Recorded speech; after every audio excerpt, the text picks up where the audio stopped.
Que le Seigneur vous bénisse. C'était un grand plaisir de se retrouver dans la maison du Seigneur et de l'adorer.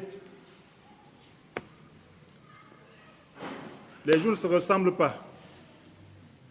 C'est un nouveau jour aujourd'hui. Et le Seigneur a quelque chose de nouveau pour nous. Et nous savons que rien de spirituel ne peut se faire sans sa puissance, sans le Saint-Esprit. C'est pour cela que ce matin, depuis que nous sommes entrés, nous sommes en train de l'invoquer, nous sommes en train d'adorer.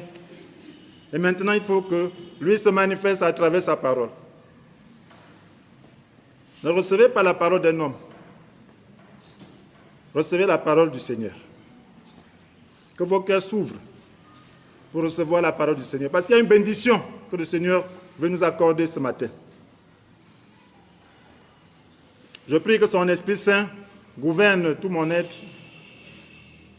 pour qu'il puisse lui-même transmettre son message au travers de l'instrument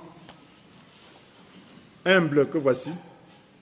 Et je prie que vos cœurs s'ouvrent afin qu'il puisse communiquer ce qu'il a pour nous ce matin. Parce que le but, c'est que nous puissions grandir dans sa connaissance et dans sa puissance. Donc nous continuons avec la soif de Dieu, 5e partie, vivre par sa puissance. Depuis le début, le Seigneur nous parle de la persévérance, il nous parle de la foi, et il nous parle de sa puissance. Alors nous devons vivre par sa puissance. Qu'est-ce que nous voulons comprendre ce matin? Nous voulons comprendre comment compter sur Dieu pour triompher dans toutes les situations difficiles. Comment compter sur Dieu pour triompher dans toutes les situations difficiles? Nous savons que nous vivons la fin des temps et le Seigneur a promis des jours difficiles. Lorsque les temps sont difficiles, tu vas accuser ton frère, tu vas accuser ton voisin. Mais c'est ce qui a été promis. Il faut seulement savoir comment compter sur Dieu pour triompher dans toutes ces situations. Il faut entrer dans l'âge pendant le déluge de cette fin de temps. Au temps de Noé, il y avait le déluge. Mais Noé n'a pas ressenti le déluge parce qu'il était dans le bateau. Il y a le déluge réservé à la fin des temps. Déluge de difficultés. Mais il faut être dans le bateau du Seigneur. Donc nous allons savoir pratiquement comment s'y prendre. Frères et sœurs, la fois passée, nous avons vu que tout vient de Dieu. Et tout subsiste par lui et pour lui. Ça, c'est Romains 11, verset 36. Tout vient de Dieu. Tout subsiste par lui et pour lui. Qu'est-ce que cela veut dire? Cela veut dire que nous ne sommes pas créés. Nous sommes la propriété du Créateur de Dieu. Et lorsque tu as déjà cette conscience, tu peux être heureux. Parce que ta vie ne dépend pas de toi. Alors si tu as créé, c'est pour un but. Tout subsiste par lui. Ça veut dire que ce n'est pas sa puissance que tu dois vivre. Sans lui, tu ne peux pas vivre de manière satisfaisante dans ce monde. Et pour lui, cela veut dire que tu dois vivre pour lui. Aujourd'hui, nous allons insister sur vivre par sa puissance. Nous avons commencé à parler de ça la fois passée. Parce que c'est important. C'est difficile de vivre par sa puissance. C'est difficile de comprendre cela. Parce que nous sommes des êtres ayant une volonté. Nous avons de l'énergie en nous-mêmes. Nous avons notre nature. Ce qui fait que vivre par la puissance de Dieu, c'est un apprentissage. Il faut compter sur Dieu. Notre réflexe, ce n'est pas compter sur Dieu. Ce n'est pas ça notre réflexe. Donc il faut apprendre. Frères et sœurs, alors nous allons chercher à être simples, mais nous allons parler à travers un livre, le livre d'Esther. Nous n'avons pas lu beaucoup de choses. Parce qu'on prend trois des livres, les gens commencent à se demander si on va commencer à lire tous les livres. Non. Alors, nous allons voir l'histoire d'Esther de manière pratique et nous allons structurer, juste pour avoir la compréhension, à travers le Psaume 84, versets 6 et 7. Donc, ce psaume va nous servir à structurer les versets 6 et 7. Alors, je lis. Bienheureux les hommes dont tu es la force. Bienheureux les hommes dont tu es la force. Dans leur cœur, ils trouvent les chemins tracés. Amen. Dans leur cœur, ils trouvent des chemins tracés. Car lorsqu'ils traversent la vallée des larmes, il la transforme en oasis. Car lorsqu'il traverse la vallée des larmes, il la transforme en oasis. Et la pluie d'automne vient la recouvrir de bénédiction. Ça, c'est la version Semeur. Alléluia. Alléluia. Gloire à Dieu. Dieu est tellement puissant que je ne vais pas trop crier ce matin. Alléluia. Nous disons que nous allons parler du livre d'Esther. Et nous allons structurer par le passage de Psaume 84, versets 6 et 7, qui dit « Bienheureux les hommes dont tu es la force ». Alors, un homme dont Dieu est la force est bienheureux. Pourquoi? Parce que la force de Dieu est constante. Pourquoi? Parce que la force de Dieu ne manque pas. Pourquoi? Parce que les ressources de Dieu sont inépuisables. Et tu es heureux. Nous pouvons compter sur les choses dans ce monde. Nous pouvons compter sur les hommes. Mais ces hommes peuvent passer. Ces choses peuvent nous décevoir. Mais si c'est Dieu qui est notre force, il ne nous décevra jamais. Nous le trouverons toujours. Voilà pourquoi tu ne peux pas être heureux si tu n'as pas la foi. C'est impossible d'être heureux dans ce monde sans la foi, mes frères et sœurs. Impossible. On n'est pas heureux parce qu'on a beaucoup de choses. Parce que quel que soit ce que tu peux avoir dans ce monde, en réalité, il y a toujours des questions qui restent. Il y a l'incertitude par rapport au lendemain. Il y a l'incertitude par rapport au-delà, à l'au-delà. Il y a l'incertitude. Mais quand tu as la foi, alors tu n'as plus de ces préoccupations. Parce que Dieu est le garant de ta sécurité. Lui, il est le garant de ton éternité. Il est le garant de tes ressources. Voilà pourquoi, bienheureux, c'est dont tu es la force. Dans leur cœur, ils trouvent des chemins tracés. Cela veut dire que dans toutes les situations, il y aura toujours une solution parce que Dieu a prévu une solution pour chaque situation. Et lorsque nous ne comprenons pas cela, nous ne pouvons pas vivre une vie heureuse dans les difficultés. Parce que ça, c'est un monde de difficultés. Nous aurons toujours des difficultés. Mais si dans la difficulté, nous savons que la solution est là, nous serons tranquilles. Car lorsqu'ils traversent la vallée des larmes, ils en font une oasis. Ah, la vallée des larmes, ils en font une oasis. Qui peut me dire que dans ce monde, il n'a pas connu des situations où il a coulé des larmes? Même si ces larmes n'ont pas coulé, dans son cœur, les larmes ont coulé. Si physiquement, il n'a pas pleuré, dans le cœur, il a gémi. Lorsque tu traverses de telles situations, mais si ta force est dans le Seigneur, tu vas transformer cette situation en quelque chose de bien. C'est toi qui transformes. Ce n'est pas Dieu. Parce que Dieu a déjà prévu pour toi que cette situation ne t'écrasera pas. Mais c'est ton attitude qui va permettre à ce que cette situation soit telle que Dieu l'a voulu. Ça veut dire une oasis. Et la pluie d'automne vient la recouvrir de bénédictions. Oui, la pluie d'automne vient la recouvrir de bénédictions. Dieu nous a bénis. Quelle que soit la situation que nous pouvons connaître, le résultat, c'est la bénédiction si nous avons eu la bonne attitude. si Dieu est notre force. Donc nous allons voir à travers l'histoire d'Esther quelques séquences, comment cette parole s'accomplit. Nous allons voir. Il y a des acteurs principaux comme Mardochée, comme le roi Xerxès, le roi perse, de l'époque de l'Empire perse, de l'époque. Nous avons aussi Esther. Il y a aussi Aman, qui était le premier ministre de ce royaume. Et ce royaume était grand. C'était presque le monde entier. Ça s'étendait de l'Inde jusqu'en Éthiopie. Presque tout le monde connu de l'époque. Avec 127 districts, avec 20 provinces. Imaginez-vous. La reine Esther est devenue reine par le miracle de Dieu. Parce que Dieu contrôle tout. C'était une juive, une pauvre juive. C'était des gens que Nebuchadnezzar avait fait transporter.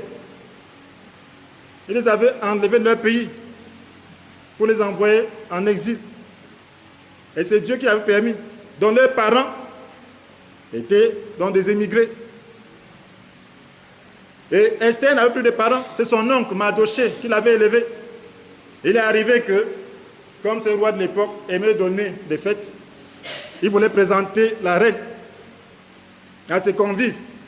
Elle a refusé. Il voulait montrer combien elle était belle. Elle a refusé. Elle a été destituée.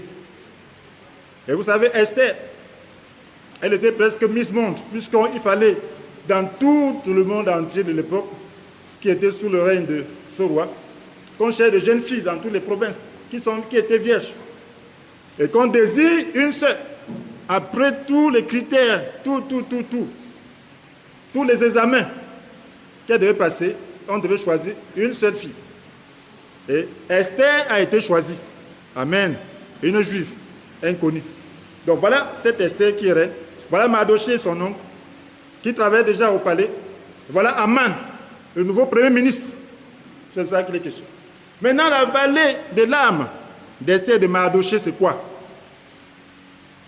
La vallée des larmes, c'est une situation difficile, où on est même menacé par le péril. Il y a des situations dans la vie où on ne sait même pas si on va s'en sortir, ou si on aura même la vie sauve. Il y a des situations dans la vie où on ne sait pas où donner de la tête, où aucun homme ne pourrait avoir la solution. Voilà la vallée des larmes. Pour Esther et Mardochée et le juif, c'était quoi? Voilà le nouveau premier ministre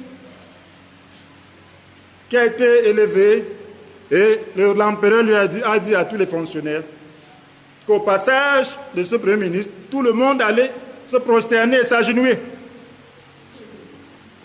Mardochée, le juif qui était fonctionnaire du palais, a refusé de faire cela. Voilà le premier ministre qui était lui-même, il n'était pas humble, il ne pouvait pas supporter que tout le monde se plie devant lui, et ce pauvre juif ne se plie pas. Il a voulu donc détruire non seulement ce juif, il a dit: je vais te montrer que je suis puissant. Je ne m'attaque pas seulement à toi, mais je vais m'attaquer à tout ton peuple. Imaginez-vous, les juifs du monde entier, on avait dispersé partout. Donc il voulait tuer tous les juifs. Il a pu manipuler le roi jusqu'à avoir un décret qui devait exterminer les juifs dans tout l'empire. Un jour. En un jour, on devait s'attaquer aux juifs, les tuer, les détruire et piller leurs biens. Et le décret était déjà signé. Et qu'est-ce qu'il fallait faire? Mardochée a lu le décret. Et à l'époque, lorsqu'un décret était signé, il était irrévocable. Le roi lui-même ne pouvait plus révoquer. Le roi lui-même ne pouvait plus dire que ceci ne pourra plus avoir lieu. Donc c'était un fait déjà acquis. Mais heureusement qu'il fallait du temps. Comme l'empire était vaste, on a dit dans un an. On a donné un jour précis. Voilà donc Esther qui est reine. Mais son mari ne sait pas qu'elle est juive. Même Aman ne sait pas qu'elle est juive. Parce que Mardochée l'avait conseillé de ne jamais révéler son identité juive. Donc Aman savait qu'il s'attaquait à un pauvre juif qui n'a pas de soutien. Mais il y a aussi une difficulté. On ne va pas chez l'empereur n'importe comment. Tu ne peux pas venir dans sa cour intérieure si tu ne t'as pas invité. Et t'en sortir vivant. À moins qu'il te tende son sceptre d'or. Donc il y a risque de péril. Comment communiquer même avec le roi? Voilà une situation difficile. Mes frères et sœurs, mais vous savez, Dieu a toujours prévu une solution pour chaque situation. Vous savez ce qui s'est passé? Si Esther n'était pas devenue roi 4 ans avant, ça devait être très difficile. Dieu a permis qu'Esther soit reine 4 ans auparavant. Et Dieu a permis aussi que Mardochée puisse faire déjouer un coup que 2 eunuques avaient fomenté contre le roi, sans en être récompensé. Et il est passé par la reine Esther pour trahir le coup que deux eunuques voulaient faire contre le roi, parce qu'il était aigri. Et le roi ne lui a accordé aucune récompense. Il a sauvé la vie du roi, mais aucune récompense. Pourquoi ça? Il y a des choses, des situations dans nos vies où nous nous sentons déçus. Nous disons, nous avons travaillé, mais les gens sont ingrats. Nous avons fait ceci, on ne nous a pas récompensé. Mais sachez qu'il n'y a pas de hasard dans la vie d'un enfant de Dieu. Si tu comptes sur Dieu, il n'y aura pas de hasard dans ta vie. Mon frère, ma soeur, je vous dis la vérité, il n'y a pas de hasard. Je l'ai expérimenté dans ma propre vie. Mardochée a été frustré. Imaginez-vous un roi qui devait mourir. Et c'est un homme, un fonctionnaire, qui a pu déjouer le coup. Mais le roi reste tranquille, comme si de rien n'était. Même sa nièce qui est à côté du roi ne peut pas lui dire que, comment? L'affaire là, c'est comment? Tu ne fais rien pour mon oncle. Pour cet homme-là, il pouvait utiliser le subterfuge pour l'amener à faire, mais c'était bloqué. Pourquoi? Parce que Dieu avait réservé cela pour une occasion précise.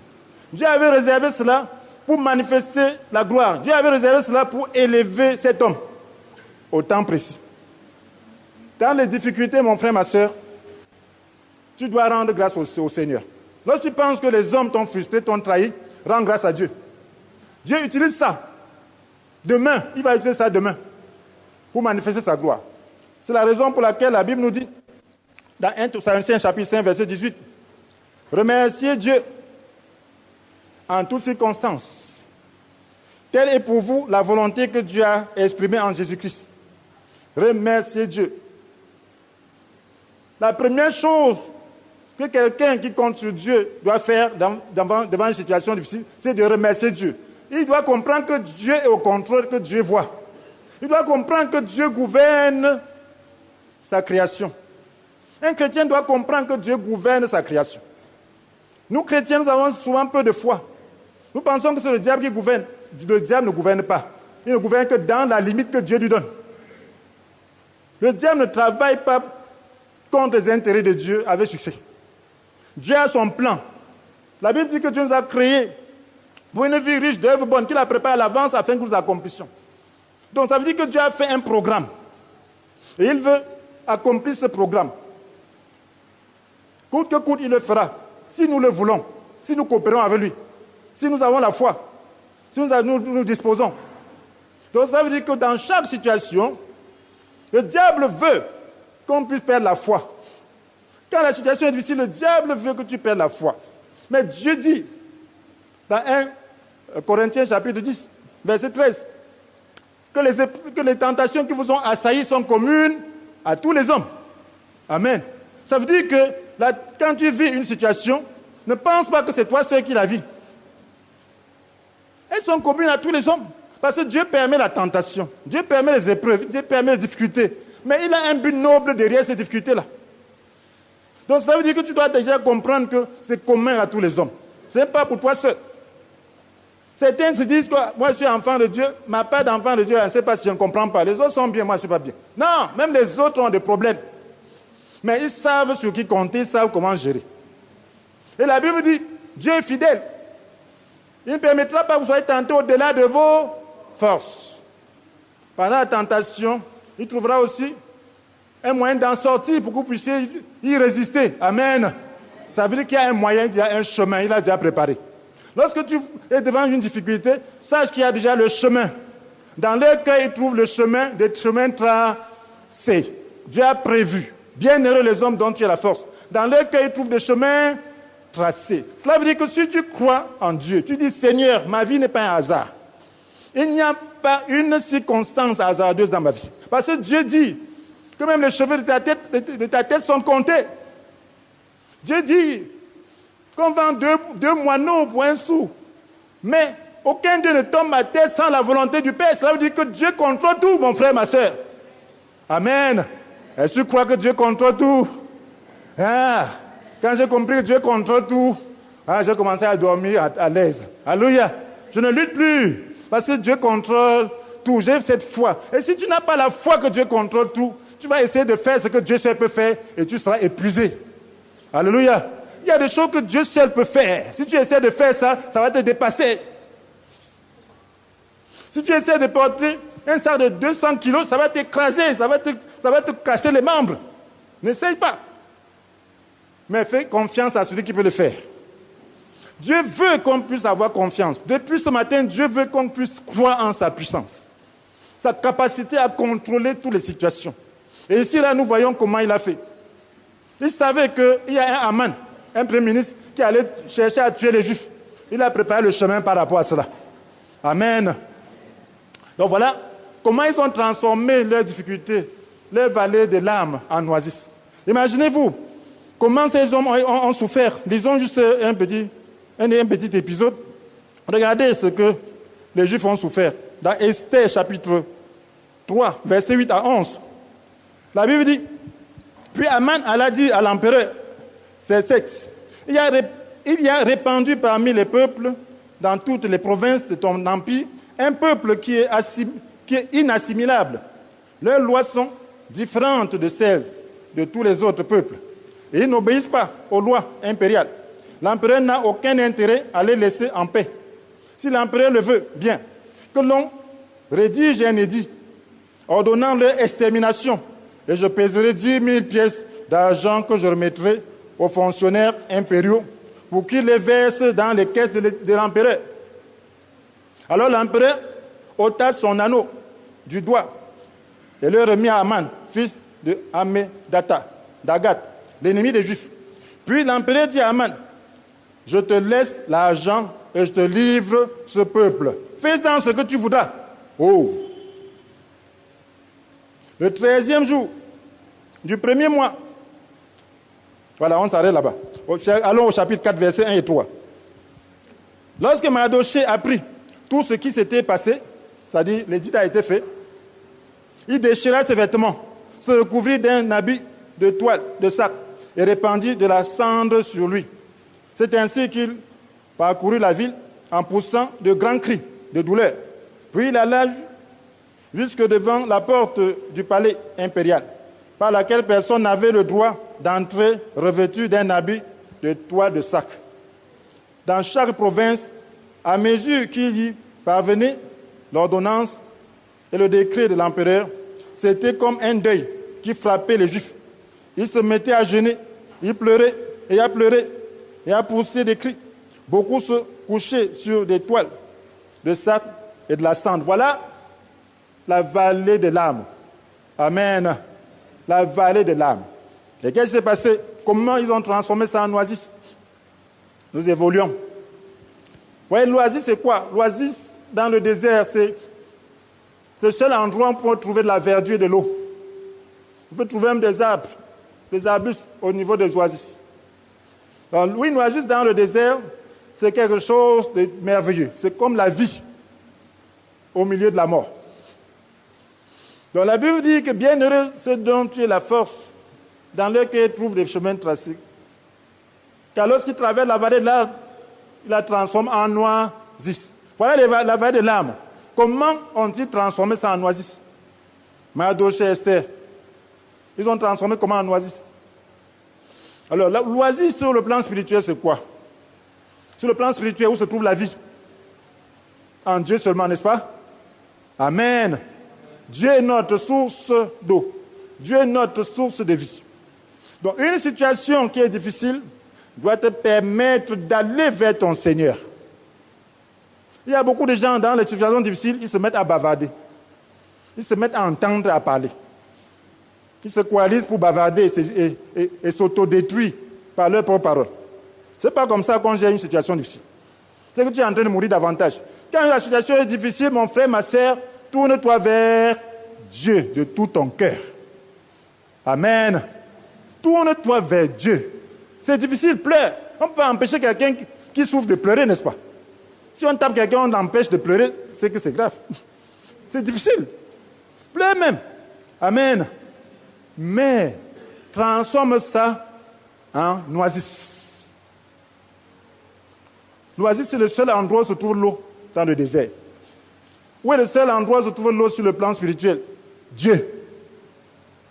Dieu. Comment ont-ils transformé ça en oasis?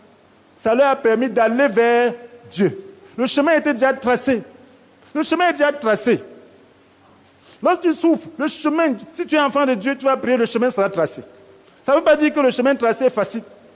Le chemin était tracé. Dieu avait déjà prévu. Esther est juive, était reine. Alléluia. Oui, elle était reine. Elle peut parler à l'empereur. L'empereur ne savait pas qu'elle était juive. Aman lui-même ne savait pas qu'elle était juive. Donc voilà une bombe cachée. Alléluia. Oui, l'impératrice, on l'appelle l'impératrice. Ça veut dire qu'elle peut donner des ordres à Aman. Alléluia. Mais il y a un blocage. Comment faire pour trouver le roi? On n'arrive pas chez le roi comme on veut. Même la reine. Si la reine s'hasardait à entrer dans la cour intérieure et que le roi se tenant là ne lui tendait pas son sceptre d'or, les eunuques allaient seulement la recouvrir des sacs et fermer la bouche et aller la liquider. Ah, vous voyez les lois antiques qui ne respectent personne. Donc, c'était risquant. Elle a dit à son oncle, ça fait 1 mois que mon mari ne m'a pas appelé. Et tu connais la loi. Toi, tu es fonctionnaire du palais. Tu ne peux pas aller là-bas comme ça. On va faire donc comment? Donc, tu vas rester au palais seul. Sache que même quand on a découvert que tu es juif là, l'édit là va aussi s'appliquer à toi. On va faire comment? Il faut aller vers Dieu. Alléluia. Il faut transformer ça en oasis. Il fallait jeûner. Elle a demandé d'aller prier pour moi. Ordonner un jeûne de 3 jours. Moi aussi, avec mes servantes, nous allons prier. Et elle a prié, elle a prié. Ça, lorsqu'on prie, la Bible nous dit, dans Jérémie chapitre 29, verset 13, vous vous tournerez vers moi et vous me trouverez, lorsque vous tournerez vers moi de tout votre cœur. Lorsque ta vie est menacée, mon frère, est-ce que quand tu vois quelque chose sur quoi tu as grippé, tu vas laisser? Dieu est le seul recours. Donc quand tu es menacé, tu sens que ta vie est menacée. Ça peut même pas être par la mort. Donc ta vie est menacée. Tu sens que tu ne vis plus comme il faut. Tu dois chercher de tout ton cœur. Amen. Oui, il faut te tourner vers Dieu de tout ton cœur. Et tu le trouveras. Dieu promet que vous me tournez vers moi de tout votre cœur, et vous me trouverez. Vous vous tournez vers moi et vous me trouverez lorsque vous tournez vers moi de tout votre cœur. Donc de tout son cœur, si on se tourne vers lui, on va le trouver. Tous ceux qui feront appel au Seigneur seront sauvés. C'est ce que la Bible nous dit. Donc il faut faire appel au Seigneur de tout ton cœur. C'est ce qu'elle a fait. Les Juifs ont fait cela. Et lorsqu'ils ont prié, le 3e jour, qu'est-ce qui s'est passé? Elle était déjà déchargée. Lorsque tu parviens à attraper le Seigneur, lorsque par la prière déterminée, tu parviens à avoir communion, à te rapprocher de lui, ton fardeau tombe. Amen. Les circonstances peuvent rester les mêmes. Le défi est toujours là. Mais il y a une assurance. Il y a une grâce. Parce que la foi, là, c'est la puissance de Dieu. La foi de Dieu, c'est la puissance. C'est une puissance qui te permet de croire comme Dieu croit. Parce que pour Dieu, les choses sont naturelles. Lorsque tu lèves le pied, tu soulèves là. Est-ce que tu as la foi pour savoir que la terre ne va pas s'enfoncer? C'est la foi. Non, c'est naturel, non? Amen. C'est s'envoler qui n'est pas naturel. Pour Dieu, ce que nous voyons comme miracle là, c'est naturel. Ce qui fait que quand tu parviens à te saisir de Dieu, alors tes circonstances deviennent normales. Même si ça ne change pas. Ça dit, tu vois ces choses-là, tu te dis que non, ça va aller. Et voilà comment elle est allée. Le 3e jour, mes frères et sœurs. Alléluia. Revenons dans Esther chapitre 4, verset 16 à 17, pour ceux-là qui veulent bien suivre le cheminement.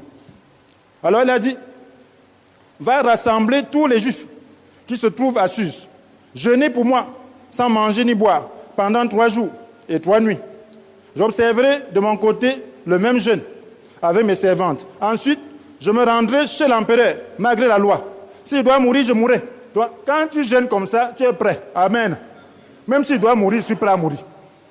Je ne dois pas mourir dans le désespoir. Je meurs en héros. C'est ce que la force de Dieu te donne. Je dis, pour mon peuple, je vais mourir. Mais je sais que Dieu va me délivrer. Et c'est ce qu'elle a fait. Alléluia. Maintenant, la pluie d'automne vient la recouvrir de bénédictions. Comment ça s'est passé? Lorsqu'elle a jeûné, amen, elle est allée vers le roi. Elle s'en va. Le roi siégeait là. Elle entre. Je ne meurs pas. Et qu'est-ce qui s'est passé? Dès que le roi la voit, il tend son sceptre. Et je ne sais pas comment sont ces rois-là. Il y a des moments où ils sont tellement contents qu'ils font des déclarations n'importe comment. Il dit, quel est ton problème? Même si ton désir c'est que je te donne la moitié du royaume, je vais le faire. Alléluia. Alléluia. Il est prêt à lui donner la moitié du royaume. Vous vous souvenez ce qu'Hérode avait fait, non? À la fille d'Hérodiade, quand elle avait bien dansé. Hérode a dit que, mais dis-moi ce que tu veux que je te donne, même si c'est la moitié de mon royaume.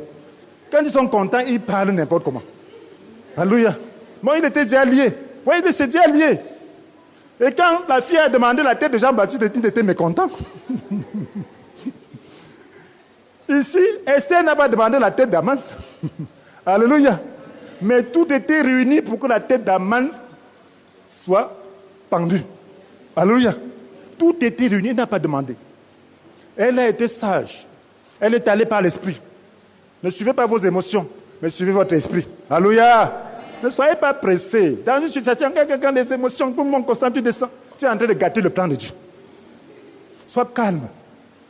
Elle a invité elle a dit que si j'ai trouvé grâce à tes yeux, je t'invite le soir à manger avec moi, mais en compagnie de ton premier ministre Aman. Alléluia. Elle ne dit pas le problème. Oui, elle rompt le jeûne avec son mari. Alléluia. Son mari vient rompre le jeûne. Et même comme ça, Aman est tellement content. Comment tu peux, un premier ministre qui déjeune seulement avec son empereur et la reine, ça c'est l'élévation, n'est-ce pas? Il s'est senti tellement élevé. Mais le jour-là, Esther n'a rien dit. Pour que Dieu travaille. Pourquoi elle n'a rien dit? Parce que ce n'était pas le temps de dire. Et quand Aman est sorti, il était tellement content, il était dans l'euphorie, il était vraiment au ciel. Mais il voit Mardochée assis là, qui ne se lève pas. Il est tellement fâché qu'il se dit, cet homme-là, il va maintenant chez lui, il réunit ses amis et sa femme. Et il leur raconte ses biens. Il leur dit combien d'enfants il a. Mais il dit que dans tout ça, quel est l'honneur que le roi lui donne. Il vient de dîner avec le roi. Et Esther dit qu'il faut qu'il vienne encore le lendemain dîner. Il dit qu'il n'y a que moi qui dîne. Et même le lendemain, je suis invité. Mais il ne voudrait plus voir la tête de ce Mardochée-là. Que ce n'est que lui qui gagne ma vie. Tout ça ne vaut rien pour moi, tant que ce Mardochée-là. Mais l'édit était déjà fait, mes frères et sœurs. On devait les tuer dans 12 mois. Alléluia. Oui, on devait tuer tous les Juifs. Mais lui, il ne voulait pas, il voulait tuer Mardochée le plus tôt possible. Il ne voulait pas qu'en allant dîner le lendemain, qu'il voit encore la tête de Mardochée qui ne se lève pas. Alléluia. Qu'est-ce qu'on lui a conseillé? On lui a conseillé, oh, mes frères et sœurs, c'était même merveilleux. Et on lui a dit, dans Esther, chapitre 5, verset 14, sa femme Zérek et tous ses amis lui disent, il n'y a qu'à faire dresser une potence haute de 25 mètres. Et demain matin, tu parleras à l'empereur pour qu'on y pende Mardochée. Puis tu pourras aller gaiement au festin en compagnie de l'empereur. Cette proposition plut à Aman. Et il fit faire la potence. Il a dressé la potence pour que le lendemain matin, il puisse demander la permission. C'était rien, puisqu'il a déjà donné l'autorisation de tuer tous les juifs. Qu'est-ce que ça coûte de commencer à tuer ce juif-là, ce fonctionnaire-là? Ça ne coûte rien. L'empereur a lui donné. Le lendemain, il est déjà là-bas, très tôt. Mais Dieu a arrangé, il contrôle la situation. La nuit, le roi n'a pas dormi. Alléluia. Amen. Dieu a réservé maintenant la récompense que le roi devait accorder à Mardochée. Il lui a rappelé maintenant. Il a rappelé au roi que cet homme-là n'a pas été récompensé. Le roi n'a pas pu dormir toute la nuit. Il a demandé qu'on lui apporte les annales, le livre, où on a consigné toutes les histoires du palais. Amen. Parce qu'ils ont un livre, les annales. On a mis à lui lire ces événements du passé. Et lorsqu'on est arrivé donc au niveau de Mardochée, qui avait fait jouer un coup d'État, il a demandé quelle récompense lui a-t-on donné? Rien. Alléluia. Il a dit pourquoi? Il a compris qu'il fallait récompenser cet homme-là tout de suite, Mardochée là. Amen. Il demande maintenant, qui est dans la cour là? Voilà Aman qui était dans la cour pour venir demander la tête de Mardochée. Il fait l'entrée. On demande à Aman, qu'est-ce qu'il faut faire pour un homme que le roi veut récompenser? C'est très intéressant. Lisons un peu ça. Alléluia. Oui. On dit au verset, ça c'est Esther 6, verset 6. Aman entra et l'empereur lui demanda, que faut-il faire pour un homme que l'empereur désire honorer? En son fond intérieur, Aman se dit, quel homme l'empereur peut-il désirer honorer sinon moi? Alléluia. Alors il répondit donc à l'empereur, pour un homme que l'empereur désire honorer, que l'on apporte un manteau de l'empereur que l'empereur a déjà porté, que l'on amène un des chevaux que l'empereur a monté et que l'on pose sur la tête du cheval un diadème impérial, que l'on confie le manteau ainsi que le cheval à l'un des ministres de l'empereur, l'un des hauts dignitaires, et qu'on revête du manteau l'homme que l'empereur désire honorer. Puis qu'on le fasse monter sur le cheval et qu'on le conduise ainsi sur la place de la ville en proclamant devant lui, voilà ce que l'empereur fait pour l'homme qui désire honorer. Alors l'empereur dit à Aman, dépêche-toi d'aller chercher le manteau et le cheval, comme tu l'as dit, et fais tout cela pour le juif Mardochée, qui exerce des fonctions au palais. N'omets rien de tout ce que tu as proposé. Alléluia. Hey. Imagine comment tu pouvais être épouvanté, tu pouvais tomber là. Il a versé. Alléluia. Voilà quelqu'un dont il vient demander la tête. On lui demande d'aller. Et il a décrit ce qu'il y a de meilleur. Quel autre homme dignitaire y a-t-il en dehors de lui? Il court devant le cheval. Oh, voici comment on fait pour un homme que l'empereur désire honorer. Oh! À la fin, il est honteux et confus. Il rentre la tête basse jusqu'à chez lui. Et sa femme, ceux-là qui l'ont dit de cette importance, sa femme ici, c'est un juif, celui-là. Devant qui tu as commencé à tomber, c'est que ta défaite sera totale. Oh! Pendant qu'on est en train de parler de ça, on court le chercher pour le dîner du soir. Parce que c'était le jour du dernier dîner. Et c'est là où la reine expose maintenant l'histoire. Elle dit que je veux seulement la vie sauve. Alléluia. Mais moi, je suis empereur, tu dis la vie sauve. Ta vie peut être menacée par qui? Moi, l'empereur et toi, impératrice. C'est comment? Il dit, mais cet homme-là, c'est qui? Il dit, c'est Aman là. Le gars allait tomber. L'empereur était tellement courroucé qu'il a dû sortir pour aller dans son jardin d'abord, respirer. Et lorsqu'il respire, les concours de circonstances font que Aman est en train de vouloir maintenant supplier la reine. Elle était couchée sur son divan. Et il est en train de s'agenouiller. Pendant que l'empereur entre, il pense que le type est en train d'agresser sa femme. Il dit, et tu fais ça, tu agresses, et de plus tu agresses la reine dans mon palais.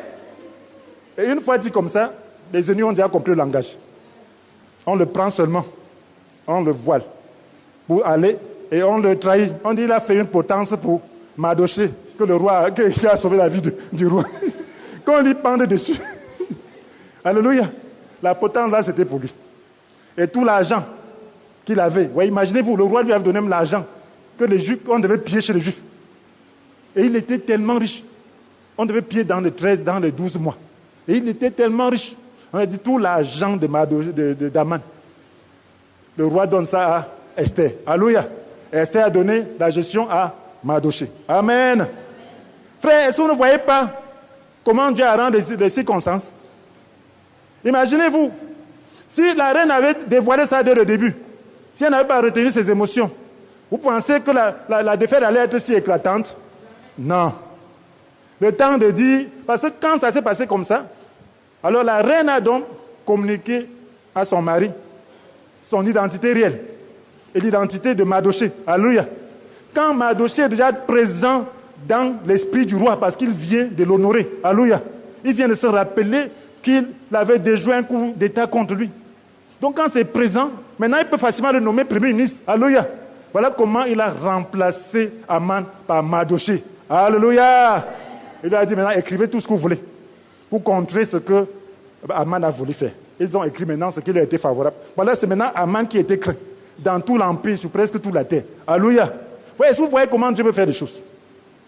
Pendant que l'ennemi pense qu'il va maintenant réussir, c'est là où tes frustrations que tu réclamais, c'est là où Dieu valorise cela. Alléluia. Mon frère, ma soeur, même si on t'insulte, même si on fait comment? Persévérément, continue à faire ce qui est juste.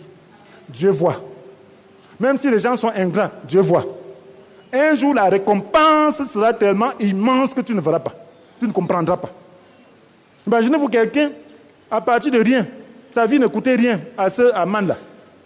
Mais Dieu a sauvé sa vie et l'a fait remplacer pour qu'il soit le premier ministre d'un empire mondial. Alléluia. Avec une richesse énorme, en un seul coup. Ceci montre la grandeur de Dieu. Nous devons croire à notre Dieu. Nous devons respecter notre esprit. Nous devons chercher à connaître ses voies. Ne soyons pas pressés, ne soyons pas émotionnels. Devant la difficulté, ne pense pas que tu vas mourir. Le Seigneur était avec ses disciples dans la barque. Ils se mettent à crier devant la tempête. Ils réveillent Jésus. Oh Seigneur, nous sommes en train de périr. Le Seigneur se réveille. Il menace le vent. Il dit, mais où est votre foi? Donc le Seigneur dit, mais vous perturbez mon sommeil. Pourquoi? Alléluia. Vous pensez qu'il peut être dans la barque et la barque chavire? Alléluia. Mon frère, tu es le temple du Saint-Esprit. Tu es le temple de Dieu. Et cette foi que tu es le temple de Dieu, ce n'est pas ton combat. Une foi totale. Que Satan ne peut rien contre le temple de Dieu. Une foi totale. Que pendant que tu vis pour Dieu, Satan ne pourra rien. Tu vas accomplir ton dessein, le dessein que Dieu a pour toi. Sans ôter un i. Ne pense pas que le diable a le pouvoir. Le diable n'a le pouvoir qu'à cause que par notre incrédulité et par notre conduite. Nous avons lu dans Proverbe 16, verset 7 la fois passée, que quand la conduite d'un homme est agréable à l'Éternel, il lui concilie même ses ennemis. Ça veut dire qu'il a le pouvoir de concilier tes ennemis, n'est-ce pas? Ça veut dire qu'il agit dans le monde, n'est-ce pas? Ça veut dire que les gens ne font pas juste ce qu'ils veulent, n'est-ce pas? Ça veut dire que quand Dieu veut, il intervient même en ta faveur. Mais à condition que ta conduite soit agréable. Amen. Donc on doit seulement chercher à être agréable à l'Éternel. Si tu es agréable à l'Éternel, tiens-toi tranquille. Il prend le contrôle de tout. Mais le diable veut que tu sois désagréable à l'Éternel devant les situations difficiles. Il veut que tu haïsses tes frères. Il veut que tu maudisses tes frères. Il veut que tu n'aimes pas les gens. Il veut faire croire que ton problème, c'est les autres. Et c'est comme ça que tu vas te rendre désagréable à l'Éternel et le diable aura le dessus sur toi. Mais si tu te rends agréable à l'Éternel, même si c'est comment, mes frères et sœurs, les situations, il va agir dans la vie de tes frères là. Puisque c'est lui qui agit. Il va les amener à connaître sa voie. Puis sa puissance, la puissance qui va émaner de toi, va les transformer. C'est une question de temps. Ne soyez pas pressés. Alléluia. Lorsqu'on traite avec Dieu, on ne doit pas être pressé. Parce qu'il y a des choses qu'il doit faire avant d'autres. Il fallait qu'il révèle l'esprit de l'autre, de ses sexes. Alléluia. Par rapport à l'histoire de Mardoché. Avant que Esther lui révèle la vraie situation. Alléluia. Donc il y a des choses qui doivent passer avant d'autres. Est-ce que ce n'est pas bon, mes frères et sœurs? Est-ce que ce n'est pas la pluie d'automne qui vient recouvrir des bénédictions? Voyons donc. que c'est tellement intéressant. Donc, frères et sœurs, juste pour conclure, pour ceux-là qui ne connaissent pas le Seigneur, et toi qui n'as pas encore une relation avec Dieu, par Jésus-Christ, qui te permettrait de garantir ton salut et pouvoir prier avec efficacité. Veux-tu recevoir Jésus dans ton cœur? Car il veut bien, il le veut bien. Jésus veut entrer dans ton cœur. Toi qui n'as pas encore le Seigneur, est-ce que tu veux le recevoir pour qu'il contrôle tes situations et pour qu'il accomplisse le dessein qu'il a prévu à l'avance afin que nous puissions les accomplir? Il a un dessein pour chacun. Mon frère, chaque être humain est une créature merveilleuse. Que personne ne te trompe. Tu n'es pas la propriété d'un autre. Certains disent que je n'ai pas de capacité. Certains se sous-estiment. Je ne suis pas belle, je ne suis pas beau. C'est toi qui tu es beau pour qui? Celui qui t'a fait comme ça, tu lui plais comme ça. Alléluia. Toi, tu veux montrer la beauté à qui? Alléluia. Tu veux séduire les gens. Alléluia. Il faut séduire plutôt Dieu. Alléluia. Dieu est content de toi. Amen. Frère, sache que Dieu t'a créé à dessein et il a un but noble pour ta vie. Estime-toi heureux.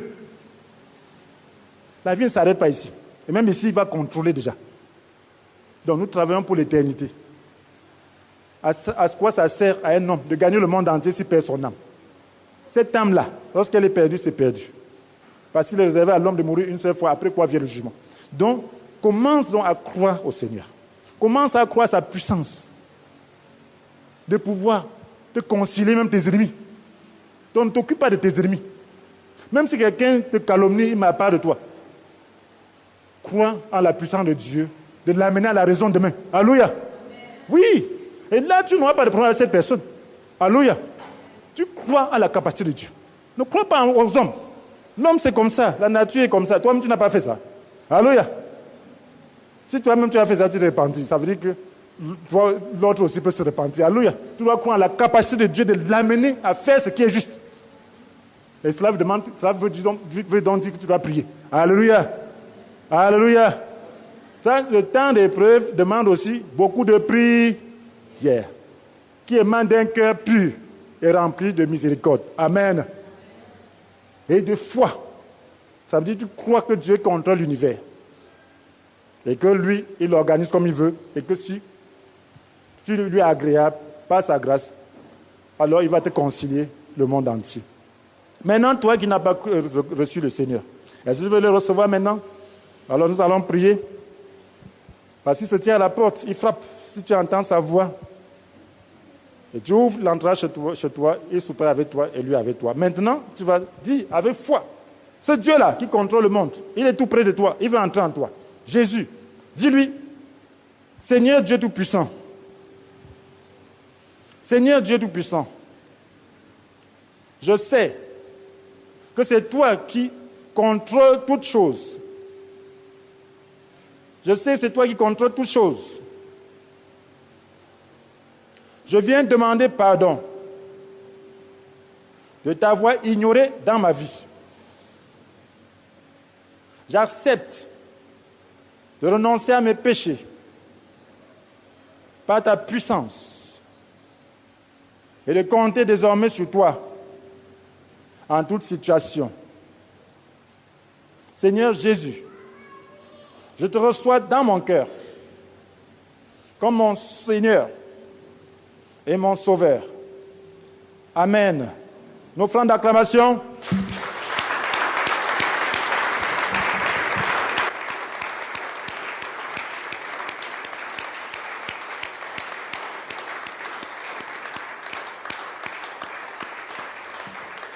Gloire à Dieu, que le Seigneur vous bénisse.